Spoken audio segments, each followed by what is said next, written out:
আসসালামু আলাইকুম প্রিয় শৌখিন মৎস্য শিকারী বন্ধুগণ, আশা করি আপনারা সবাই ভালো আছেন।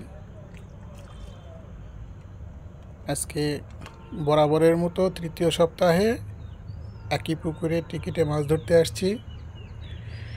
এখানে টিকিটের দামটা অনেক কম, কিন্তু সাশ্রয় হয় যে লসের সম্ভাবনা নেই। পর্যাপ্ত পরিমাণ তেলাপিয়া মাছ আছে, দেশি মাগুর আছে, শিং মাছ আছে, এইগুলো ধরা যায় অনায়াসে। আপনারা আমার পূর্ববর্তী যেগুলো ভিডিও ছাড়ছি দেখছেন। তো আজকের ভিডিওগুলো খুবই সুন্দর, দেখেন মাছ একটা উঠতেছে। এখানে মাছ ধরার মুহূর্তটা একটু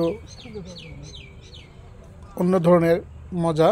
সেটা হলো মাছ একটু সাইজ ছোটো হলেও মাছের টোপ খাচ্ছে প্রচুর, তেলাপিয়ার মাছ বিশেষ করে। আর তিন বন্ধুর সবসময় খুনসুটি চলতেই আছে। দেখেন আমার এই বন্ধুটার মাছ একটু ইয়েতে আটকা পড়ছে, সামনে একটা বাঁশের খুঁটা পোতা আছে, সেই খুঁটাতে মাছটা আটকে গেছিলো, এই যে খুলে আসছে। মাছটা খুলেই গেছিল, কিন্তু পরে আবার বডি হিট হয়েছে, যার কারণে মাছটা উঠছে। এটা নিয়ে আমরা অনেক মজা করলাম।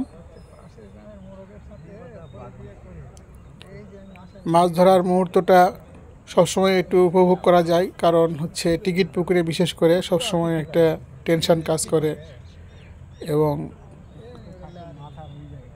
কখন কি হয়ে যায়, এই বুঝি বড় মাছ ধরবে, এই বুঝি বড় মাছ ধরবে, এইরকম একটা আবেগ কাজ করে।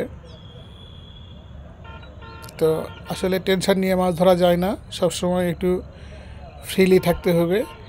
টোপ যদি আপনি যেই টোপটা ব্যবহার করবেন, মনে করেন যে যদি মাছ বড়শি না খায়, তখন মনে হবে যে এই মাছটা মনে হয় বড়শি, আমার টোপটা মনে হয় ভালো হয় না, মাছ বড়শি খাচ্ছে না। কিন্তু আসলে তা না, একই টোপ দিয়ে একটু নরম করে নেবেন। সবসময় টোপের দিকে খেয়াল রাখবেন, টোপটা যেন কোনোভাবে শক্ত না হয়, তাহলে একই টোপ দিয়ে মাছ ধরবে নিঃসন্দেহে। যখন মাছ বড়শি খাওয়া কমিয়ে দিবে, তখন সামান্য একটু ছিটানি চার করবেন, পাতলা পাতলা করে, যেন পানিতে ভেসে থাকে। আবার শক্ত করলে কিন্তু পানিতে ডুবে যাবে, সেই ক্ষেত্রে কম কাজ করে, কারণ শীতের মুহূর্তে খুব বুঝে শুনে চার করতে হয়। শীত মৌসুম পার হয়ে গেলে আপনি শক্ত চার করেন, কোনো সমস্যা নেই, কিন্তু শীত মৌসুমে কোনো সময় শক্ত চার করবেন না, কারণ মাছেরা কম খায়। যখন আপনি শক্ত চার করবেন, সেই চারগুলো পানিতে নিচে পড়ে যাবে, মাছেরা এসে ওইগুলো খেয়ে চলে যাবে, আপনার টোপ কম খাবে। এগুলো মাথায় রেখে ধৈর্য সহকারে মাছ ধরতে হবে। এক সময় না এক সময় আপনি মাছ পাবেনই। তো আমরাও এরকম ধৈর্য ধরে বসে আছি, টুকটাক মাছ হচ্ছেই, কম বেশি দুটো একটা করে উঠতেছে, কিন্তু দিন শেষে ফলাফল কিন্তু চমৎকার। এইগুলো টেনশন নেওয়া যাবে না, টেনশন নিলে মাছ কম পাবেন।